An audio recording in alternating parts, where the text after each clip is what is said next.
Oi, Oi, Raquel. tudo bom? Tudo jóia? Tá conseguindo me ouvir bem aí? Sim, sim.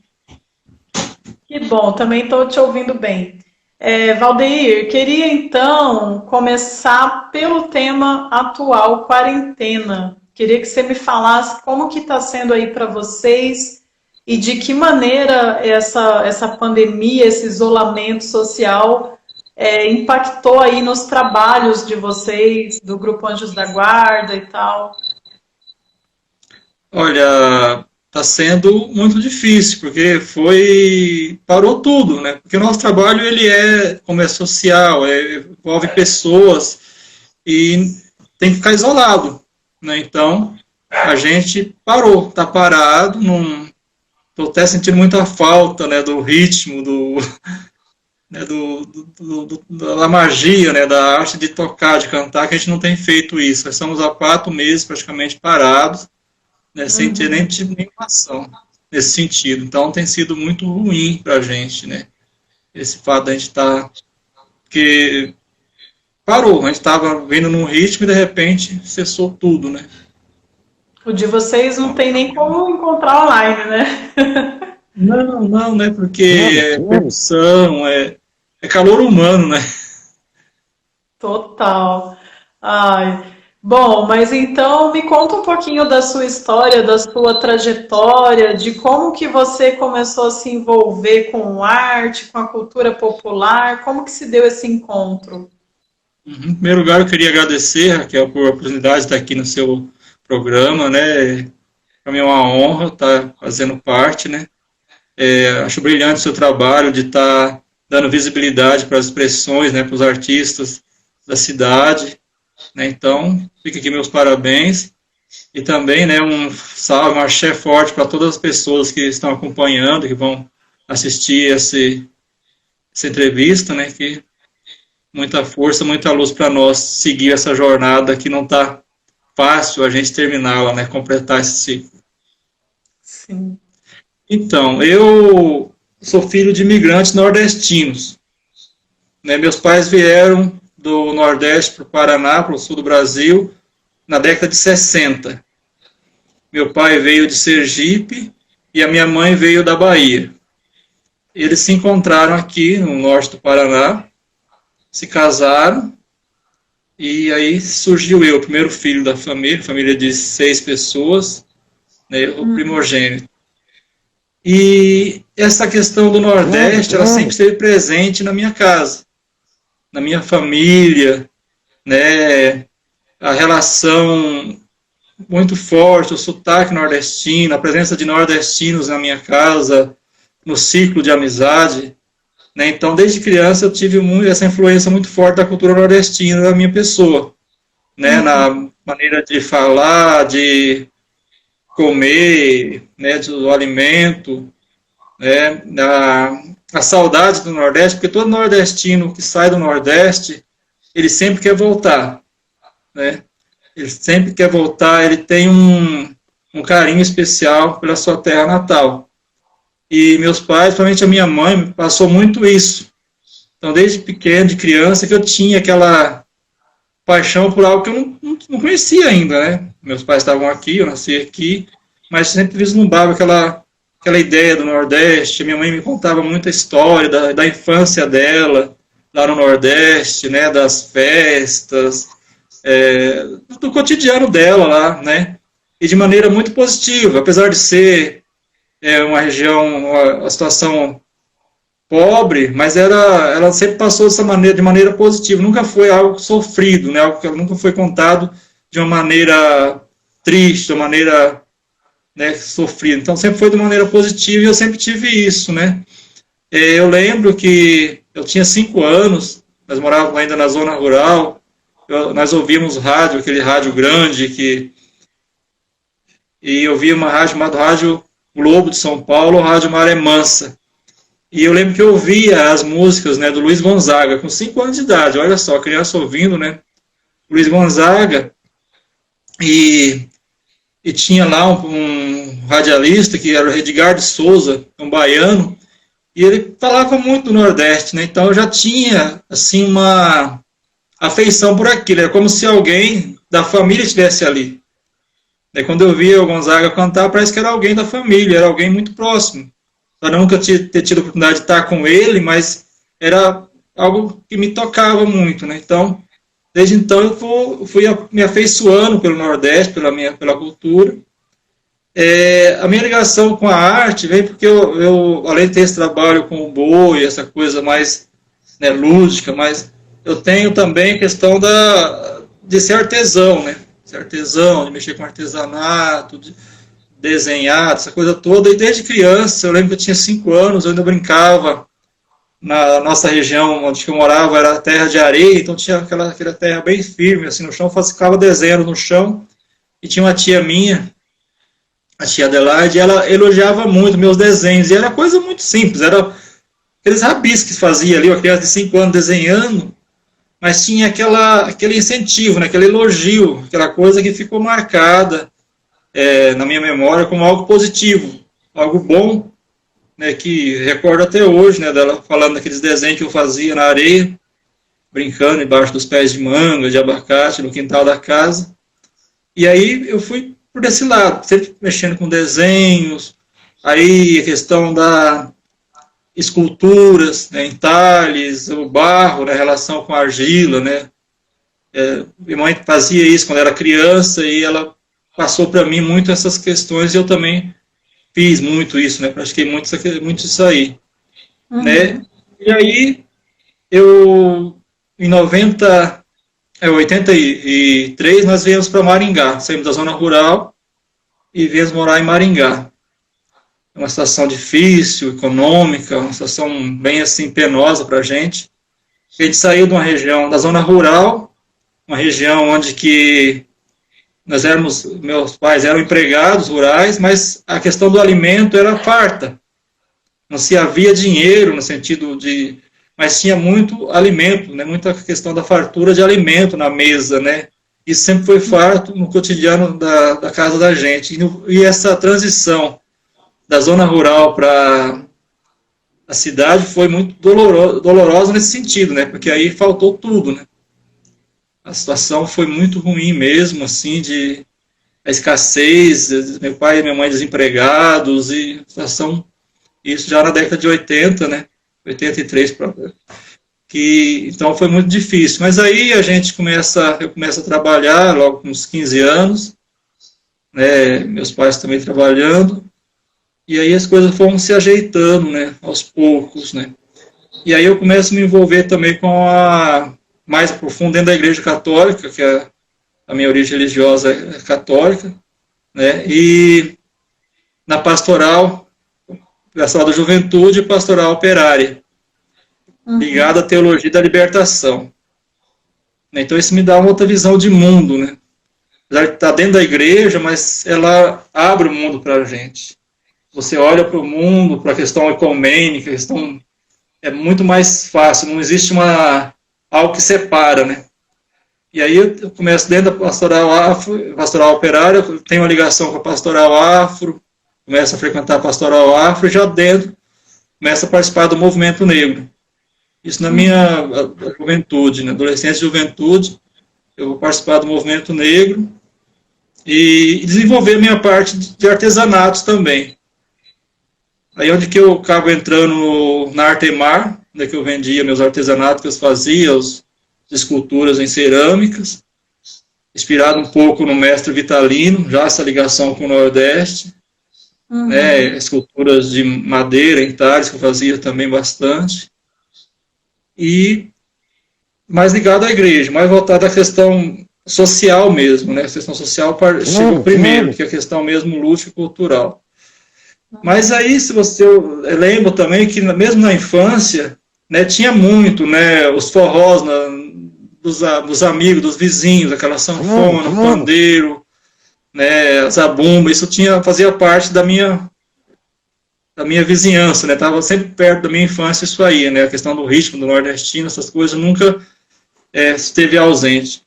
Com 16 anos eu tive meu primeiro registro em carteira, né, meu primeiro trabalho registrado foi quando eu consegui recursos para mim ir ao Nordeste. Rever meus familiares, que meus pais saíram de lá na década de 60, isso já no meados da década de 80, eles não retornaram mais e acabaram perdendo o contato com a família lá no Nordeste, né? Então não tinha, nem por carta conseguia se comunicar. Aí eu, em dezembro de 85, quer dizer, em dezembro de 85, eu pego e vou para Bahia rever os familiares da minha mãe. E foi muito bom, sabe? Com 15 para 16 anos, eu cheguei lá e pessoal que eu não conhecia, assim, que nunca tinha visto meus parentes, meus tios, uma quantidade enorme de primos, né? Então foi aquele sonho que eu tinha foi realizado. A própria viagem, né, daqui para o Nordeste foi muito boa, no sentido assim até São Paulo foi bem assim diferente, mas quando eu peguei o ônibus de São Paulo para a Bahia, estava cheio de nordestinos lá dentro, baianos, pessoas, então, pessoas que eu nunca tinha visto, mas parecia que a gente era amigos, vizinhos, parentes, né? Então, uma relação muito calorosa, muito forte. E foi uma viagem de 2 dias até na Bahia que eu fiz naquela época e foi muito boa. Então, isso aí foi fortalecendo mais ainda. Quando eu estive no Nordeste, meu pai teve coragem de ir até o Sergipe rever os pais dele, que ele também não via. Né? Não havia, ele saiu de lá com 16 anos, né, e nunca mais tinha tido notícia dos pais deles. Os pais deles achavam até que não sabia se ele estava vivo ou morto pelo mundo afora. E aí ele voltou para lá com o meu irmão levou o irmão junto, até chegou lá no Dia das Mães, que ele foi visitar a mãe dele. E então consegui religar a minha família daqui do Sul com os nordestinos. Isso foi algo muito importante, então aquele sonho que eu tinha no Nordeste começava a se tornar realidade. Tudo aquilo que eu tinha, minha mãe contava, eu fui ver pessoalmente, e foi muito bom. Foi muito bom, inclusive eu voltei lá outras vezes, né? E os laços com os familiares lá nunca mais se romperam, né? Porque agora, inclusive agora com as tecnologias, a gente se fala direto, WhatsApp, tudo, então ficou bem mais fácil essa comunicação. No final nas décadas de 90, principalmente 91, 92, eu entro no Folgança. Começo a participar do Folgança. Já estava nas lutas sociais, movimento negro, político, a questão toda, já estava envolvido, o Grêmio Estudantil, né, mas não estava nessa questão, propriamente dito, na questão cultural mesmo, né, no sentido da prática, né. Ouvia minhas músicas do Nordeste, tudo, mas não estava com isso mais orgânico comigo. Aí eu começo a participar do Folgança, inclusive no Folgança ainda nem tinha música ao vivo, né, o Suri colocava lá uma vitrola para tocar e a gente dançava, no começo mesmo. Uhum. E participando do Folgança, eu fiquei no Folgança até 94, 95, fiquei no Folgança. Participei, casei, participando do Folgança, tudo. E aí a minha esposa, ela traz com ela uma fita cassete de um ritmo de Bumba Meu Boi, que ela tinha, umas músicas de Bumba Meu Boi, que ela tinha, era professora de educação física, tinha tido uma oficina com uma pessoa lá falando sobre Bumba Meu Boi, e ela trouxe no dote dela de casamento, trouxe essa fita. E aí eu participava do Folgança, eu tinha esse contato com as músicas da cultura, né, brasileira, folclore, tudo, né, maracatu, gostava muito do maracatu, coco, as tiranas do Paraná, nós dançávamos, né, reizado. E aí nós fomos para o Festival de Olímpia, primeira vez que eu estive no Festival de Olímpia, participando com o Folgança, e lá, né, você vê toda a expressão cultural do Brasil está lá presente lá, né, do sul ao norte. Então foi muito bom estar lá, né, e ver aquele banho de cultura brasileira. E aí tinha o Bumba Meu Boi tocando lá também, o pessoal do grupo, a companhia Cazumbá, é uma companhia maranhense que trabalha com cultura maranhense, tocando boi, e aí nós tinha as apresentações do Fogança, depois ouvimos aqueles som de toado dos pandeirões lá tocando. Aí nós passamos para assistir, mas aí não, sabe, você assiste assim, não tem nenhuma comum. Assistir, fomos fazer outras coisas.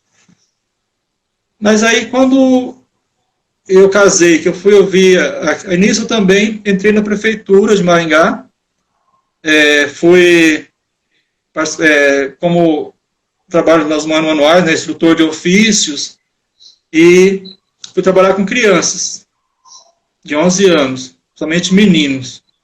Era uma espécie de contraturno escolar que estava começando naquela época, não tinha ainda, então tinha só os cursos profissionalizantes para crianças de 16, 15, 16 anos, mas para 10, 11 anos não tinha nada ainda, aí fui para lá trabalhar com essas crianças, com desenho, trabalhos manuais, artesanato, e era do Fogança, e aí eu queria fazer algo a mais com essas crianças. E o que fazer, né?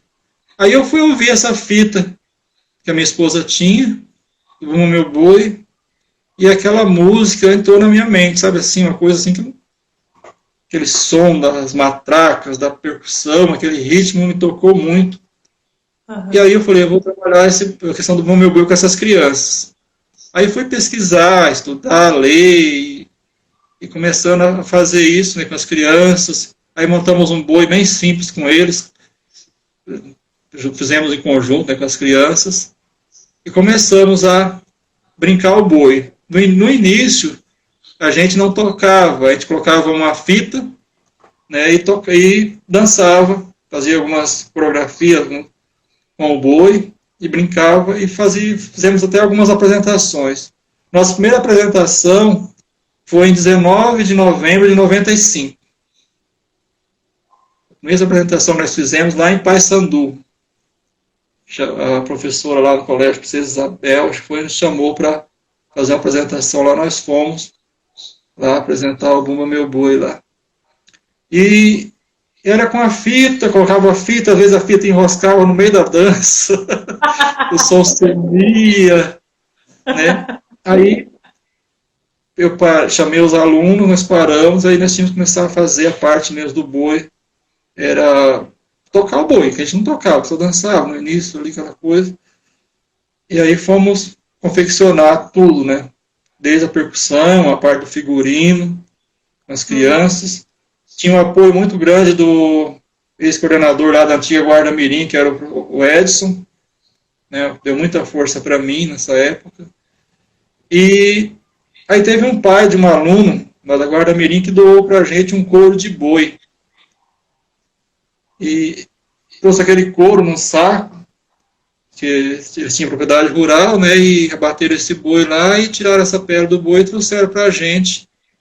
Ainda estava sujo de capim, com sangue, resto de carne. Aí colocamos na calçada e as crianças todas foram tocar aquele couro, sentir, lavar. E aí veio o quê? A minha memória da zona rural. É como meu pai fazia, meus tios faziam, né, de pegar o couro do boi, depois que tirava, esticava com varas, botava no lugar para secar, para depois, né, limpar e fazer os arreios, fazer os laços, né? Então essa memória me veio, né, como está tratando desse couro. E memória de infância. Aí fui trabalhar esse couro com as crianças. Limpamos esse couro, tiramos o pelo desse couro, aí tiramos o pelo do couro com cinza. Não sei se você sabe, tira o pelo do couro com cinza. Aí a gente aquecia a cinza, o couro estirado na calçada, assim, no piso. A gente colocava aquela cinza morna ali com a madeirinha esfregando em cima da pele do boi, até tirar todo aquele pelo, né? Aí depois arrumamos alguns tambores de óleo, tambores de 18 litros, e fomos fazer a percussão.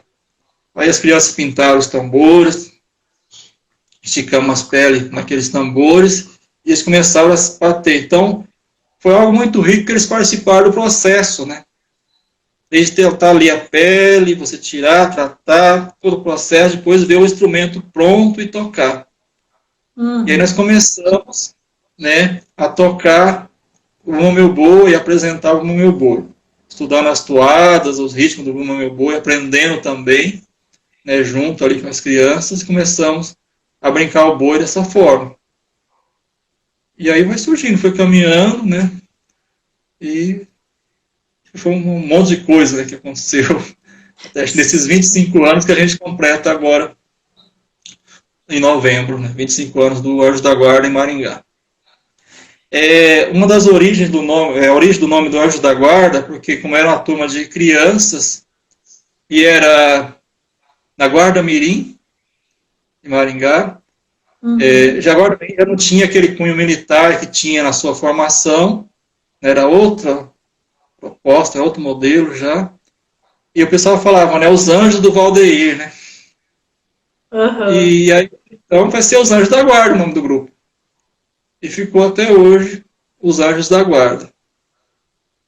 E essa turma que participou desse começo do projeto, assim, como que ficou a relação deles com essa cultura depois? Porque imagino que é uma passagem, né, de 11 a tantos anos. Eles Sim. continuaram depois no grupo, porque é um grupo com bastante gente, né? Sim. O grupo, esse projeto que eu tinha na Guarda Mirim, né, a turma de trabalhos manuais, dentro dela tinha o Bumba Meu Boi. E aí, antes o Bumba Meu Boi era parte da oficina, depois se tornou o todo. Né, ele foi crescendo tanto que ele absorveu trabalhos manuais, tudo transformou-se só no Bumba Meu Boi. E o trabalhos manuais passou a ser toda a parte que o boi precisa na sua confecção. Né? Usou, né, o tempo usava para isso. Esses alunos eles ficaram comigo no primeiro ano, a primeira turma ali da parte da. Quando era fita, essa turma saiu. Porque de cada 6 meses trocava os alunos. Vinha outra turma, saiu um e vinha outra turma.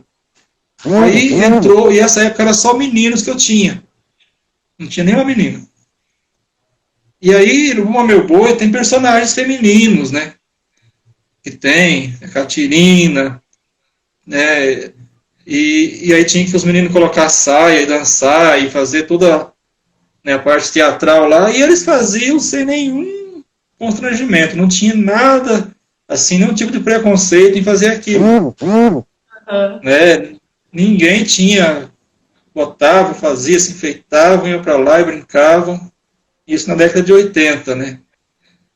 E esse pessoal passou comigo, aí parte saiu, parte ficou, aí começou a chegar as meninas. As meninas chegaram, já em 90, final de 96 para 97, começam a entrar as meninas no grupo. As meninas vão chegando e vão com toda a força que a mulher tem, né? Elas vão chegando e ocupam mesmo. Né? Ocupam, né? E enriqueceu muito, né, a presença das meninas no grupo Anjos da Guarda. Assim como foi no Bumba Meu Boi em geral. O Bumba Meu Boi, na história do Bumba Meu Boi, somente no Maranhão, que a gente tem como base do nosso trabalho, as comunidades matriz da nossa arte, no início as mulheres também não brincavam boi lá. Né? As mulheres eram chamadas de mutucas. Não sei se você sabe o que é mutuca. Não. Mutuca é uma mosca que ela pica, né? A pele do boi, pica as pessoas, e é muito doído mesmo. Então as mulheres iam, acompanhavam o grupo e chamavam as mulheres para levar, dar água para o pessoal, dar bebida, o alimento para o pessoal que brincava o boi, mas não entrava na brincadeira. Então eram chamadas de mutuca. Né? E hoje a mulher faz parte do Bumba Meu Boi também, lá no Nordeste, e enriqueceu muito. Então, no nosso, elas chegam, né, e vão dominando, vão participando e dando mais força. Aí, em 97, o diretor chegou para as meninas, para o pessoal do grupo, isso no meio do ano, que tinha que terminar, a turma começava no início, terminava no meio, entrava outra turma para terminar o resto do ano. Cada 6 meses trocava. Esse pessoal estava de 96 para 97, mês de 97, o Edson pediu para que o pessoal trocasse, precisava trocar a turma, precisava matricular alunos novos, né? Tinha lista de espera, tinha que tirar aquele pessoal e botar outros, né? Aí o pessoal reuniu os meninos se organizaram, foram falar com o Edson que não iriam sair do Bumba mais não. Eles iam ficar, poderia entrar mais gente, né? Eles ajudariam eu a trabalhar com essas crianças que iam entrar novamente, mas que eles não sairiam, não. E aí, foi aí que, nesse sentido, o grupo ele ganhou a alma própria, né? Ele, quer dizer, ele nasceu, a criança foi gestada e nesse momento ela tinha já uma personalidade. Eles tinham essa autonomia para decidir o que eles queriam. E aí, ele realmente atendeu o pedido delas, né? Eu ainda lembro da expressão do rosto dele, de espanto, né? De ver os pessoal brigando por o que eles queriam, né? Infelizmente, em memória, que o Edson ele já não está mais entre a gente. E aí o grupo foi se fortalecendo cada vez mais, foi enriquecendo, o figurino a gente foi melhorando, porque também o Bumba Meu Boi é uma manifestação cultural e ela é muito cara, porque o figurino é muito caro. E a gente não tinha as condições de ter um figurino à altura do figurino do Bumba Meu Boi nas comunidades tradicionais tem lá no Maranhão. A gente não tinha isso ainda, e hoje a gente tem dificuldade ainda nesse sentido.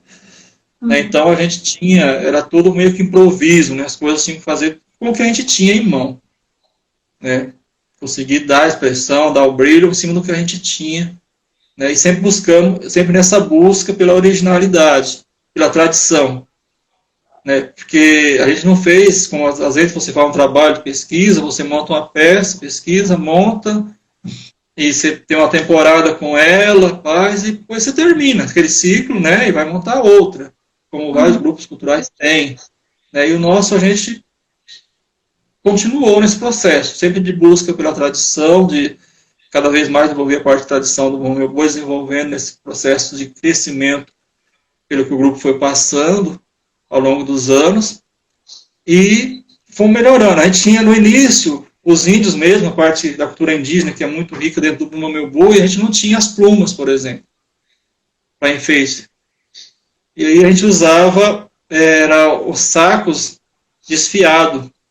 Tinha uma padaria ali no Alvorada, chamada Massa Pura, e aí eles doavam para a gente os sacos de farinha, de nylon, que tem os... Aí eles pegavam aquele saco, lavavam, e os meninos desfiavam com garfo, para fazer as roupas dos índios para usar, né, que a gente não tinha como comprar, e as plumas, né, que eram caras, tinha para fazer, para estar participando. Sim, eu estava pensando mesmo, você comentando essa coisa de a cada 6 meses muda, falando, nossa, é tão difícil dar continuidade a um projeto dessa forma, né? Esse projeto com 25 Sim. anos, alguma coisa teria acontecido mesmo. Se ficasse a cada 6 meses começando tudo de novo, ia ser complicado. Não estaríamos hoje falando do Bumba Meu Boi Maringá, com certeza. Né? Não teria ganhado. Porque quando você começa o brincante ali, né? A pessoa que brinca, que está ali, os alunos, no caso ali era o projeto, eram os alunos, eles começavam a pegar o gosto pela coisa, eles tinham que sair, né? Tinha que sair, aí começava tudo de novo, com outra turma, né? Todo um processo. E aí eles ficaram. Eu digo, o pior é ter que sair, né? Não é uma escolha sair, é uma coisa Sim. do projeto, né? Porque a rotatividade, ela acontece, às vezes as pessoas têm que sair por diversos motivos, né? Mas ter uma regra... Sim.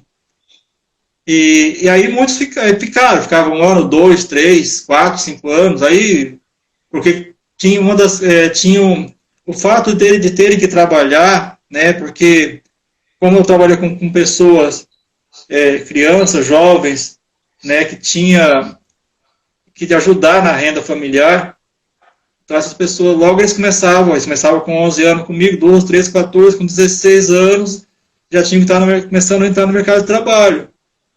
E isso, às vezes, dificultava a participação deles no grupo. Muitos tinham que sair porque precisavam comer, precisavam ajudar a família, ter, né, seu dinheiro próprio. E então eles...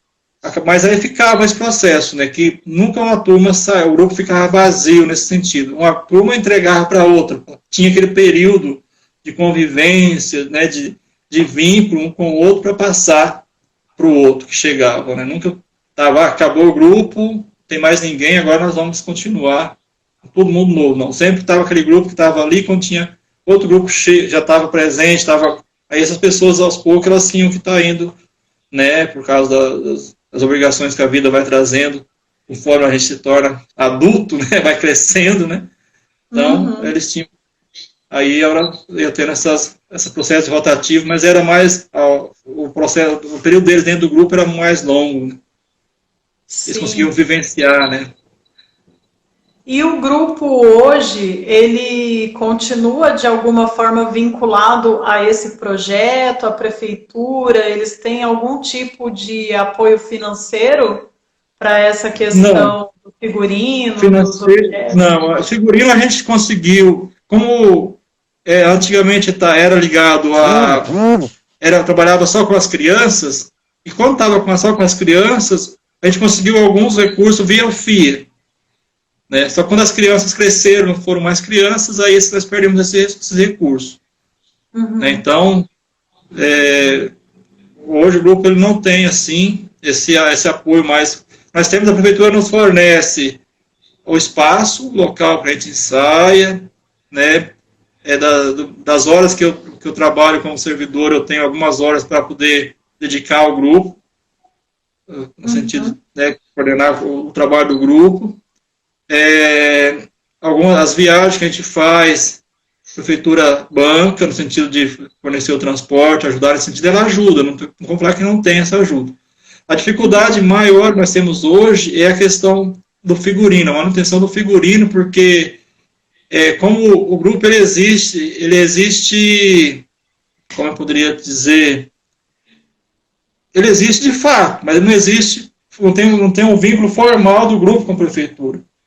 Então, para a prefeitura pegar e tirar um recurso para dirigir ao grupo, para comprar esse figurino, ela não tem uma maneira legal de fazer isso. Né? Inclusive, foi onde que o nosso antigo secretário de Cultura propôs, né, e a maneira de estar fazendo, estar ajudando, seria o processo que a gente pode estar falando mais para frente, questão do tombamento. Né? Porque aí você justifica todo esse investimento no trabalho. E também um reconhecimento, né, pelo que a gente já tem feito. E não existe um CNPJ também, uma associação? Não, porque hoje ele é um corpo cultural do município.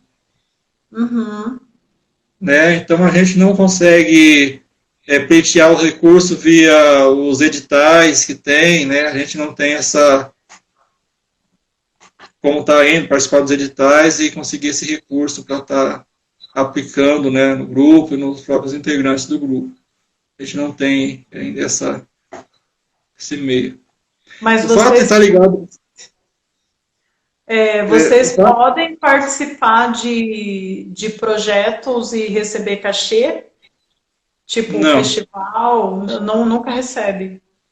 Não, porque tem que dar nota, né? Apresentar nota, coisa assim. Algumas pessoas às vezes fazem alguma doação pra gente, né, de algum material, algumas coisas assim que a gente aplica no figurino, mas a gente não pode estar fazendo porque não tem o CNPJ, tem como estar. Sim, fazendo. É mais esse caráter social mesmo. Sim, social. Educativo e tudo mais. Sim.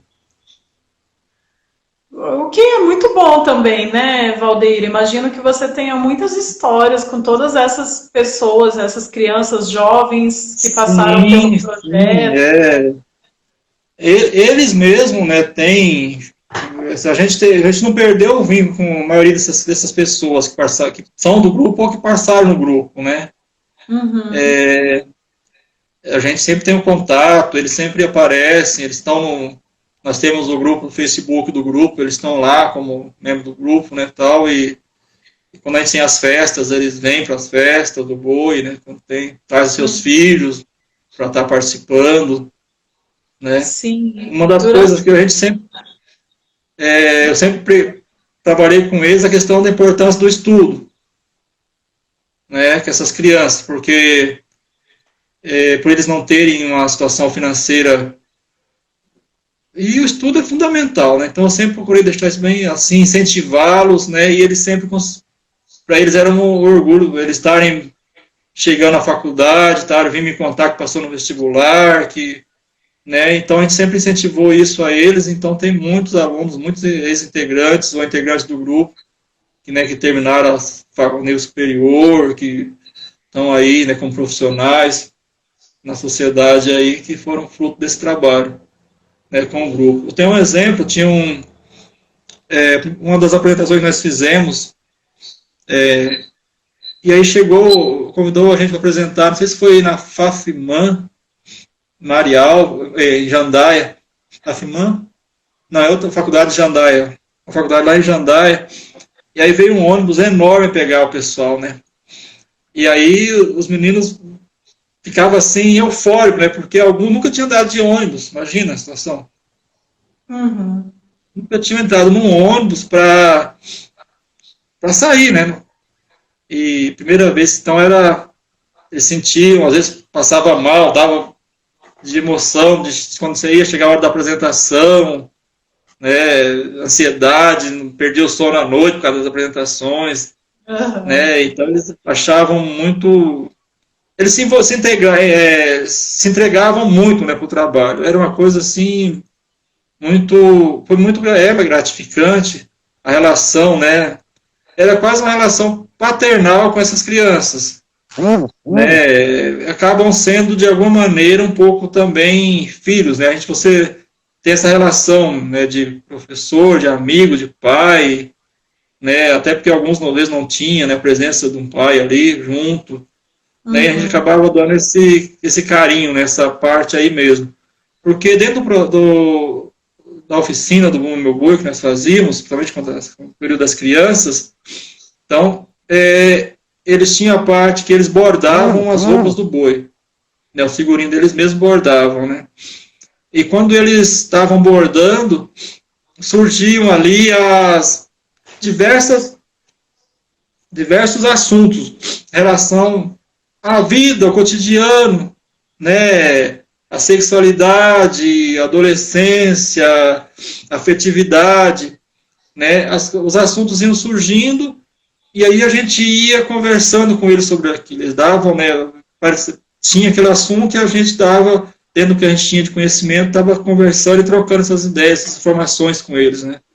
Eu lembro de uma vez que eu coloquei para eles a situação de questão da gravidez na adolescência, né, e aí eu coloquei para ele a questão que o passarinho só tem os filhotes depois que ele constrói o ninho, né. E isso assim, naquela conversa ali, conversando, sem aquela preocupação de isso, a gente trocando, né, aquela coisa de maneira bem natural, né, e aí depois de anos, né, ele veio falar comigo, né, que ele tinha marcado ele essa sessão, né, o passarinho tem o ninho só depois, né, que tem, né, tem um filhote, né, então essas coisas assim marcam muito a gente, né, porque como a gente trabalha de educador, professor, nessa relação humana, principalmente com criança, adolescente, como são sementes que você lança, né? Você lança semente na terra fértil. E essa semente ela vai germinar com o tempo. Não é algo que você planta ali e a criança já tem que estar formada imediatamente. Você planta, você lança sementes, né, com carinho, né, e elas dão os frutos positivos, bons frutos. Isso é gratificante. Inclusive, o próprio grupo Anjos da Guarda teve seus frutos também, né? Tem aqui, de acordo com o seu currículo, tem os frutos já em Campo Mourão, deixa eu ver aqui que eu anotei, Mandaguari, 2 grupos que surgiram nessas cidades, não sei se estão ativos ainda, mas... Esses grupos, no momento, eles não estão ativos, né, mas estão lá, o boi, tem todo o figurino, os instrumentos, e duraram 7, 8 anos cada um, né, foram grupos também que... E o primeiro grupo surgiu com o meu compadre em Campo Mourão, com o Josemar, né, também lá na comunidade da periferia, também fez esse grupo lá, e nós contribuímos com ele no processo, né, de construção desse grupo. E foi muito bom também, foi uma experiência muito rica com as crianças de lá. Ele conseguiu levar, né, o boi, divulgar a presença do Bumba Meu Boi para toda aquela região ali de Campo Mourão. E também em Mandaguari. Mandaguari foi uma parceria que nós fizemos com o Instituto Jesus de Nazaré, né, das Irmãs Batistinas, e fomos num bairro lá da cidade desenvolver, criamos o boi, o Grupo Tambores da Liberdade. O de Campo Mourão era o Grupo Maracá, e de Mandaguari o Tambores da Liberdade. E esse grupo também foi uma experiência muito rica, a comunidade muito envolvente, né? A irmã Antônia, que era a coordenadora lá do Instituto, deu muita força, teve algumas resistências por parte de algumas pessoas da cidade, questão de conflito religioso, dos preconceitos, mas a gente conseguiu vencer e desenvolver esse trabalho lá, que o pessoal, né, foi muito bom na aceitação, desenvolvendo esse trabalho, a meninada, a juventude lá que participou da experiência, foi muito rica, né? E teve um fato importante, porque o boi ele tem os rituais, né? E a gente, ao longo desses anos, a gente foi cada vez mais se aprofundando nesse processo. Como a gente trabalha um processo de busca, né, da tradição, né, então a gente vai praticando todos os rituais que tem no Bumba Meu Boi, né, todas as etapas. E aí, quando nós criamos, o boi nasceu lá em Mandaguari, ele nasce, e aí tem o batizado do boi. E foi muito, muito bonito, porque foi numa missa afro, lá em Mandaguari, na comunidade, que a gente fez nós fizemos o batizado do boi. Que legal. Aí você imagina, né, a missa com todo aquele axé, aquela percussão, né, essa igreja cheia de gente. Aí no momento do batizado do boi, né, todos os brincantes do boi entrando, né, as luzes da igreja apagaram, né, cada integrante do boi com a vela na mão, o boi no centro, né, e cantando uma música da igreja, um hino, e aí o boi entrou até o altar, e aí o padre fez o batismo simbólico do nosso boi, né, do boi lá de Mandaguari, e foi algo muito, assim, muito bonito, né, assim, uma energia muito forte. E aí foi feito o batismo do boi, aí no final da missa, fez a roda na porta da igreja e todo mundo, a comunidade, brincou com o boi na frente. Então foi algo assim muito participante. E as pessoas, né, a comunidade participou todo o processo de confecção do figurino, o bordado das roupas, né, foi um movimento muito grande da comunidade naquele trabalho. Foi algo muito gratificante durante os anos que a gente teve. E era um trabalho também, uma das características do Bumba Meu Boi, assim, aqui e no Maranhão também, que se brinca boi de mamão na caducano, né? Então, de criança ao idoso brinca o boi, né? O boi, quando ele é feito só por criança, né, é chamado boi de menino, né? É um boi de menina, a pessoa tem lá um boi que só brinca crianças. Né? Depois torna um boi, né, um boi já adulto, mas que as crianças também continuam brincando. E no Mandaguari a gente conseguiu fazer esse trabalho também, desde o início, de ter não só as crianças, os adolescentes, mas também os adultos e idosos também dentro do boi, brincando junto, nessa integração.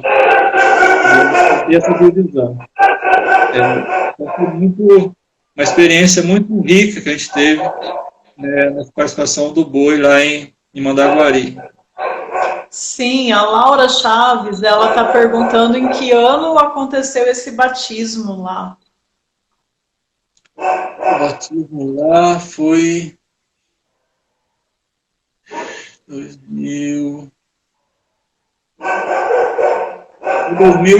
2012. Foi 2011. Em 2012 nós fomos para 2011, o batismo lá. Em Mandaguari. E como é que foi o primeiro encontro de Bumba Meu Boi que teve aqui em Maringá em 2007? 2007. Esse encontro, ele tinha o boi de Mandaguari, porque nós, além do boi de Maringá, quando nós começamos o boi aqui, Eu comecei em 92, 95, quer dizer, e aí em 2008, 2009, nós encontramos um pessoal que também fazia boi em Londrina. Nós não conhecíamos. Daí foi uma surpresa para a gente e para eles saber que Maringá tinha um boi, né? Então o pessoal lá da Vila Cultural, Alma Brasil, tinha um boi lá também, que estavam tendo trabalho com boi. E aí soube que a gente tinha um boi aqui há tanto tempo e eles não conheciam. Aí nós nos encontramos, passamos a brincar boi junto também. Aí foi quando nós fizemos esse encontro, o pessoal de Londrina, de Maringá e Campo Mourão, aqui em Maringá. Sim, daí no ano seguinte foi em Londrina, né? Aí no ano seguinte foi em Londrina. Aí nós fomos Maringá, Campo Mourão e Londrina, e veio o mestre também de outro boi que nós tem em São Paulo, que é no Morro do Querosene. E até então, a gente tinha esse trabalho com o boi, essa coisa bem assim, nossa, aqui essa relação com o boi. E aí nós tivemos um contato, né, com o pessoal de Londrina e com o pessoal do Morro do Querosene, em São Paulo, que é uma comunidade maranhense que já tinha também um trabalho com o meu boi muito forte lá em São Paulo. Tinha o mestre Tião Carvalho, a mestre Ana Maria, o Rick Menezes, o pessoal do Maranhão já tinha esse trabalho lá e a gente começou a criar esse vínculo, né? E foi muito bom para a gente também, o grupo enriqueceu muito com essa troca. E aí Sim. O mestre começou a vir para Maringá também, a estar com a gente aqui nesse processo mesmo dos rituais do boi, né? Porque até então a gente não tinha essa morte do boi. A gente fazia o alto do boi, que é uma parte teatral que tem no Meu Boi, que se cena, né, a morte do boi, a ressurreição do boi, mas não tem a morte mesmo do personagem do boi, que termina o ciclo, que ele termina acaba, aquele boi tem que nascer outro boi, com outro nome, com outra personalidade. E aí o mestre Tião Carvalho veio para Maringá, né, para participar, fazer a primeira morte do nosso boi, que foi em 2010. E aí foi difícil o pessoal matar o boi. Foi algo assim bem forte, porque era matar, né? E aí como é que ia matar aquele boi que o pessoal tinha aquele vínculo com ele, né? Porque a gente tinha, simbolicamente, matava o boi no alto, mas aí ele vinha, ressuscitava e continuava. E aí nesse momento o boi terminaria um ciclo. Entendeu? De nascimento, batizado e morte, ele findaria o círculo dele ali.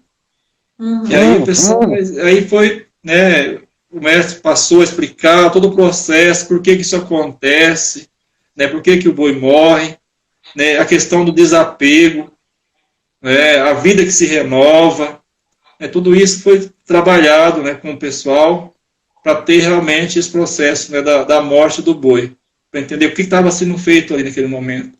Né? Porque a gente sabe que a vida é transitória para todo ser vivente. Ela tem um ciclo, né? E a gente tem que saber lidar com isso. E com o boi também é assim. Né? Então, desde então, a gente tem sempre todo o processo ritual do boi. E como que vocês fazem no grupo a questão do registro e da preservação dessa memória? Dessa história do grupo mesmo enquanto um grupo cultural, né, artístico, que da cidade, enfim, que tem essa longa história. A gente registrou algumas coisas em vídeo, a gente nas apresentações, temos fotos. Em 2001, o artista plástico Marius, ele pintou algumas telas retratando, né, os personagens do nosso boi e colheu o depoimento dos integrantes do grupo naquela época. Então está registrado, né, como o que era participar do grupo, né, nesse livro, né, do Anjo da Guarda que o Marius fez, nesse projeto que ele fez pela Secretaria de Cultura e montou esse livro que a gente tem, que é um registro, né, também do nosso trabalho já. A gente tem a intenção de estar fazendo um outro, né, outro livro, um outro trabalho, até para ver como está esse pessoal hoje, né? Quem era criança naquela época, como está hoje, né? Como que a vida, né, passou para esse pessoal todo aí, né? E a influência que o boi teve na vida deles. Sim. Inclusive, passou batido aqui, acabei não falando um comentário da Laura, Laura Chaves, quando a gente estava conversando sobre aquela questão do CNPJ, em que ela falou, deu uma sugestão de se criar a Associação dos Amigos do Grupo Anjo da Guarda, Anjos da Guarda, que seria uma Interessante. possibilidade, né, para Uhum. conseguir ter acesso a alguns recursos, fazer algumas Sim, sim. ações, né, porque Porque bem o fazer complicado, né, não cultural, ter dinheiro nenhum, né. sim. E até para quem faz, porque depende, tem dedicação. É um trabalho que você tem horas de ensaio, de pesquisa, não se para, não se fica parado no tempo nesse processo. Né? A gente Sim. pratica a mesma cultura, brinca boi, durante 25 anos. Mas sempre a gente está buscando aprender coisas novas, a enriquecer, a ter o contato com as matrizes cultural desse folguedo, né? Não é uma coisa isolada, não estamos, né? E sempre buscando enriquecer, a busca realmente sempre para Opa, deu uma travadinha aqui. deslocar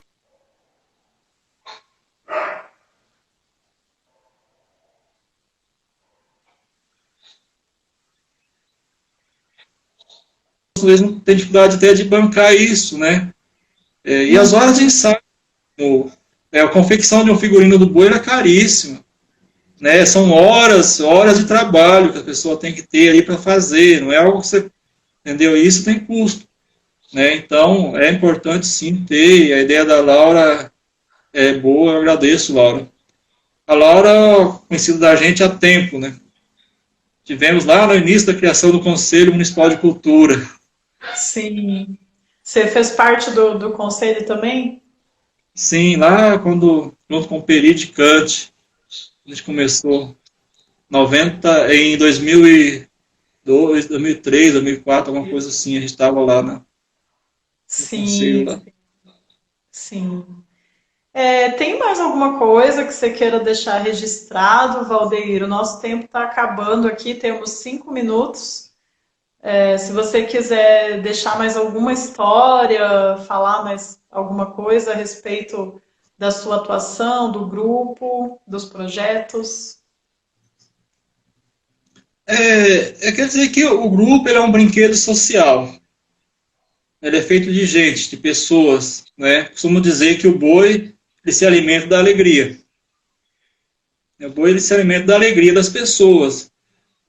O apresentar o boi, a gente, ao longo desses 25 anos, apresentamos muito, graças a Deus, apresentamos muito o meu boi, né, em quase várias cidades, outros estados, festivais, né, e as melhores apresentações, os melhores momentos foi junto com as pessoas, aquele contato mesmo do calor humano mesmo, assim, as pessoas sentiam o bafo do boi ali, né, muito próximo, né. Quando você vai para um palco e apresenta, né, é bonito tudo, mas não tem aquela presença ali mesmo das pessoas. Você está no palco, as pessoas estão lá na plateia, longe, o boi tem que ter essa interação. Então, isso é algo que a gente gosta de fazer e que dá muito prazer para a gente nesse sentido, né, de brincar o boi, né, de ser brincante do Bumba Meu Boi. A gente costuma dizer que fazer cultura brasileira, cultura popular, nós somos zeladores da cultura, né, porque essa cultura não está morta, então não fazemos resgate nenhum. Você resgata aquilo que está, né, caído, É, perdido, você vai lá resgatar alguém. Não, a cultura está bem viva, né, e a gente zela por isso, para que ela continue cada vez melhor, mais viva, né, e com carinho, né, e o respeito, né, aos mais velhos, né, aos mestres, que mantém essa cultura. Alguns já se foram, né, os grandes mestres, como Humberto de Maracanã, que é um dos mestres que é importantíssimo no Bumba Meu Boi, no Brasil, do grupo Maracanã, né? O mestre Teodoro, de Brasília também, que levou o meu boi para Brasília, né? Tem um boi em Brasília, muito importante também. Né? Então, essa ligação mesmo, a ancestralidade que está presente na brincadeira do boi. Essa energia que flui nessa coalizão, ritmo, dança, canto, corpos se entrelaçando, dançando e brincando. Né? Só quem brinca, quem está ali, que sente realmente como que esse axé flui ali dentro, como que essa energia acontece. Né? E porque a vida, ela nos torna muito sisudos, os compromissos, né? Os boletos, as preocupações nos deixam, e às vezes a gente não brinca. A gente não brinca, a gente não canta, a gente não dança. E a gente tem que brincar e cantar. Tem que deixar para que a vida se torne um pouco mais suave. Né? Então faz parte da nossa brincadeira, né? De ser brincante. De Uma Meu Boi, assim como tem brincantes de outras tantas manifestações no Brasil. Então, para a gente continuar sendo brincante e trazendo as pessoas para brincar. Né? Deixar o lado brincante, o lado lúdico dela fluir, né? Botar o pé no chão, dançar, cantar, sentir realmente a natureza como ela é. Sim. Obrigada, Valdeir. Obrigada por essa conversa. Foi muito bom te ouvir falar, conhecer mais da sua história. Queria te parabenizar aí pelo projeto, parabenizar todos que fazem parte, desejar vida longa, quem sabe, né, novos tempos, vai que rola essa associação aí, possível, né, um pouco menos de perrengue, porque o perrengue sempre existe. E agradecer. O boi, o nosso boi do ano passado, ele foi batizado como Esperançoso, né? Uhum. E esse ano ele era para ser batizado, não houve o batismo dele, né? Ainda por causa de todo o processo da pandemia, né? Os bois no Brasil todo não tiveram esse batismo, mas ele seria, né? Boi guerreiro de São João, porque além da esperança a gente tem que lutar. Não dá só para viver de esperança, né?